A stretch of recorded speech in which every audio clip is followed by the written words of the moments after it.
Mahindra Thar story. दूसरे विश्व युद्ध में अमेरिका न उतरता तो न बनती Mahindra Thar. Success story of Mahindra Thar नाम ही काफी है। रास्ते से गुजरती है तो आसपास चलने वालों की निगाहें इस पर जम सी जाती हैं। लोग देखने लगते हैं कि भला कौन है वह खुशनसीब जो इस गाड़ी से चल रहा है। गाड़ियां तो कई हैं मार्केट में, लेकिन जो बात थार में है वह किसी में नहीं। थार स्टेटस सिंबल है, क्लास है, क्लासिक भी।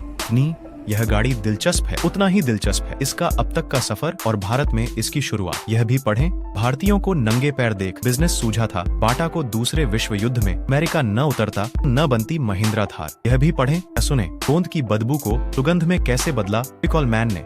यह बात 1940 की है। दूसरा विश्व युद्ध वर्ल्ड वॉर 2 छिड़ चुका था। उस वक्त तक अमेरिका को अंदाजा हो गया था कि उसे भी इसमें हिस्सा लेना ही पड़ेगा। अमेरिकी war department US war department ने तैयारियां शुरू कर दी। युद्ध में हिस्सा लेने के लिए अमेरिकी सेना को 10 गाड़ियां चाहिए थीं। ऐसी गाड़ियां हर तरह के इलाके में चल सके, जो टैंक या ट्रक जितनी भारी न हो, किसी गड्ढे में फंसने पर जिसे सैनिक मिलकर खुद निकाल सकें, जिसे आसानी से एयर ड्रॉप भी किया जा सके। तब अमेरिका की 100 से अधिक ऑटोमोबाइल कंपनियों को सरकार की ओर से संदेश मिला। इसमें लिखा था, सैन्य अभियान में इस्तेमाल की जा सकने वाली 4 पहिया गाड़ी का डिजाइन तैयार करके भेजें। समय सीमा कम थी, सभी कंपनियां जुट गईं। आखिर में वक्त तक 2 कंपनियों का ही जवाब आया।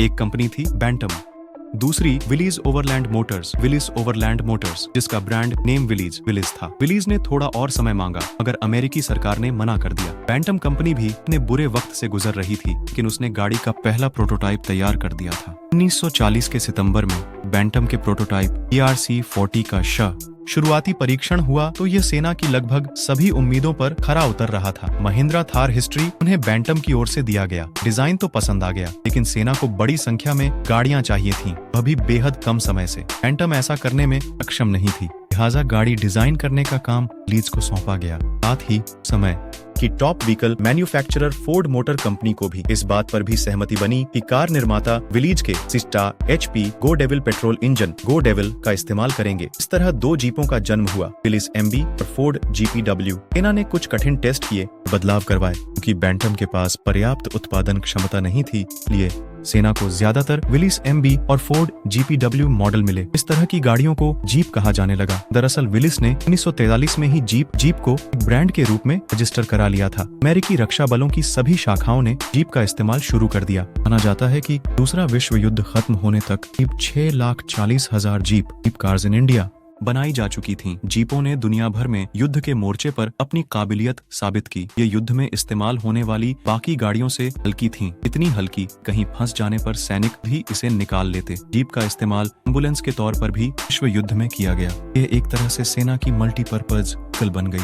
1945 में विश्व युद्ध समाप्त हो गया, लिहाजा अमेरिकी सेना में भी जीप की डिमांड कम हो गई। क्योंकि गाड़ी हल्की थी, इसलिए विलिस ने बची हुई गाड़ियां आम लोगों को बेचनी शुरू कर दी। युद्ध के बाद बहुत सारी जीप मार्केट में आ गईं। जब मांग बढ़ने लगी, विलिस ने सिविलियन जीप मॉडल लॉन्च किया। 1944 में जीप CJ2A साल 1945 में लॉन्च की गई। इसकी बिक्री अच्छी नहीं हो रही थी। जीप का यह मॉडल 1939 तक चला। यहीं पर एंट्री होती है 2 भारतीयों की। भारत के 2 बिजनेस टाइकून जगदीश चंद्र महिंद्रा, JC महिंद्रा और कैलाश चंद्र महिंद्रा उत्पादन कंपनी ने भारत में शुरू कर दिया। ये महिंद्रा की बनाई पहली ऑफ रोड गाड़ी थी। ऑफ रोड यानी जो गाड़ी ऊबड़ खाबड़ रास्ते पर उपयोग में लाई जा सके। महिंद्रा की बनाई विलीज CJ3A जीप ने भारत में धूम मचा दी। धीरे धीरे उस दौर में भारत के 25% कार मार्केट पर इसका कब्जा हो गया। इसकी सफलता के 4 साल बाद ही 1953 में कंपनी ने CJ3A जीप को अपग्रेड करते हुए CJ3B मॉडल लॉन्च किया। खास बात यह थी कि यह मॉडल 2.2 लीटर के हरिकेन इंजन पेट्रोल इंजन की पावर से लैस था।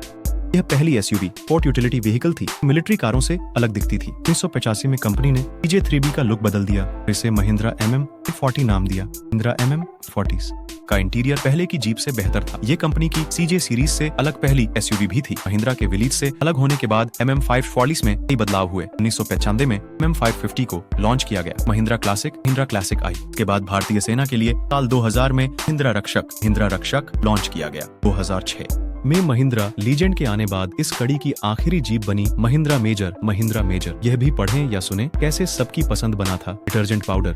कौन है पैक पर छपी लड़की। गाड़ियां तो नई नई लॉन्च होती जा रही थीं और स्कॉर्पियो को लॉन्च किया गया तो जीप की प्रसिद्धि और इंस्पायर्ड एक खिचड़ी कार थी। कार में 4x4 व्हील ड्राइव ऑप्शन के अलावा 2.6 लीटर और 2.5 लीटर इंजन ऑप्शन दिए गए थे। कार प्रेमी इस गाड़ी की ओर खींचे चले आए। कार के इस मॉडल को पहला अपडेट मिला साल 2015 में। इसमें गाड़ी का लुक बदला गया। इसे BS4 मानकों वाले 2.5 लीटर इंजन के साथ उतारा गया। इंजन T का था। BS4 मानक वाले 2 पहिया और 4 पहिया वाहन ज्यादा प्रदूषण नहीं फैलाते हैं। महिंद्रा न्यू थार कारों के बारे में सरकारी नियमों में बदलाव के बाद 2019 में पुराने मॉडल की आखिरी 700 कारें बेचने के लिए कंपनी ने महिंद्रा थार 700 सिग्नेचर एडिशन निकाला। से आनंद महिंद्रा के साइन और स्टिकर लगातार बेचा गया। इसके बाद अक्टूबर 2020 में कंपनी ने थार का नया वर्जन डीजल इंजन के विकल्प में उपलब्ध है। यह मैनुअल और ऑटोमेटिक दोनों तरीके की आती है। इसे 4x4 और 4x2 ऑप्शन में भी खरीदा जा सकता है। अब सबसे आखिर में बात दाम की। एक्स शोरूम प्राइस की बात करें, महिंद्रा